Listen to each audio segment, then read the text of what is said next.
Hello everyone and welcome back to my kitchen. Today we're going to make a Chile Relleno casserole. Depending on the size of your casserole dish, you may need about 6 to 8 chile poblanos. I'm going to use an 8 by 10 casserole dish, so I'm going to use about 6 large chile poblanos. After washing them and patting them dry with a clean paper towel, we're going to rub a little bit of vegetable oil or olive oil over each one. This is going to help to blister a lot faster, and it's also going to make it a lot easier to peel. To roast them, I'm going to use a large pan, but you can also roast them in the oven over an open flame or in the air fryer. The process can take up to 15 minutes. During the process, turn them over often until they're nice and blistered on all sides. The beauty about roasting them in the pan, once you're done roasting them, cover them, remove them from the burner, and allow them to sit for about 20 to 30 minutes or until they're cool enough to handle. To go with our Chile Relleno casserole, I'm also going to prepare a quick and easy rice recipe.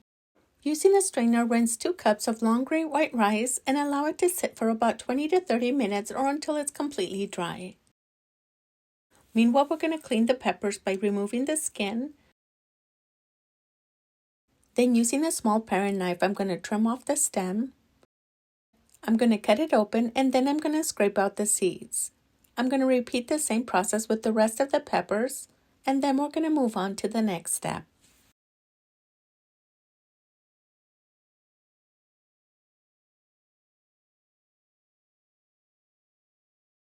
Next, I'm going to separate the egg whites from 5 large eggs.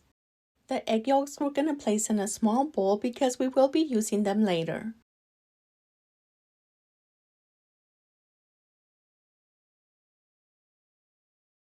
Using a hand mixer or a whisk, mix until soft peaks form. When my abuelita and my mom used to make chile rellenos, they would use a fork to beat the egg whites. I can't even imagine beating the eggs for so long until it got to this consistency. But they used what they had and made some delicious dishes. For the next step, we're going to mix in the seasonings and the egg yolks.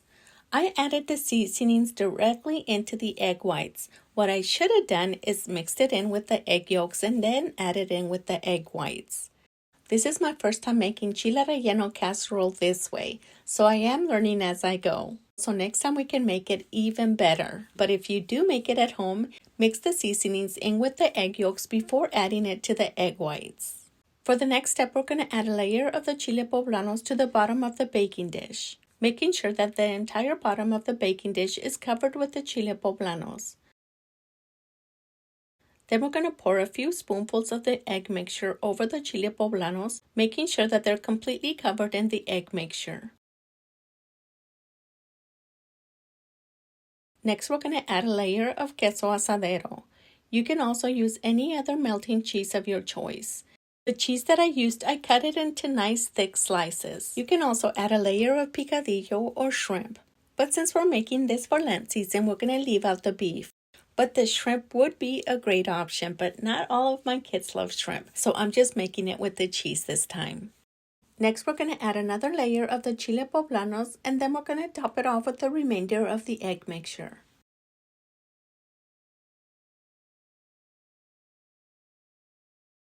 And before placing it in the oven, I'm going to add a layer of Mexican blend cheese.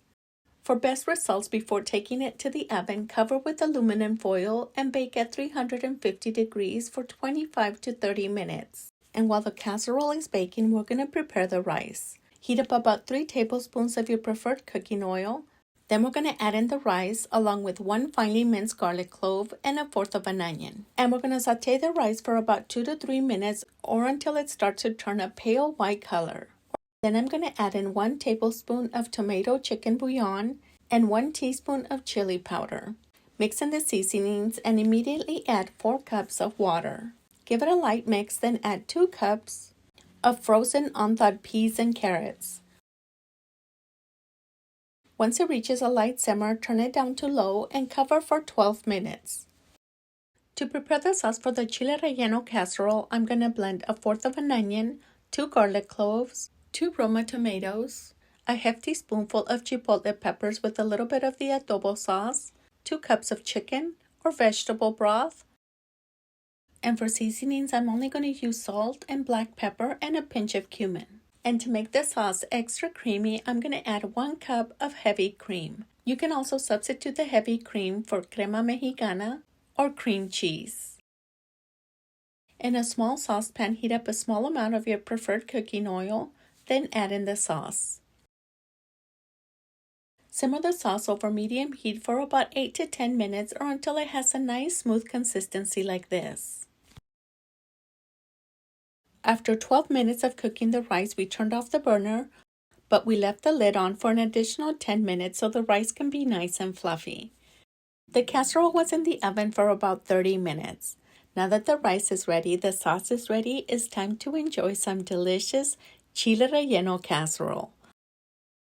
I love Chile Rellenos, but I don't like all the work that goes into it. So this is just another option of how to prepare this recipe a quicker and easier way. And now for my favorite part, the taste test.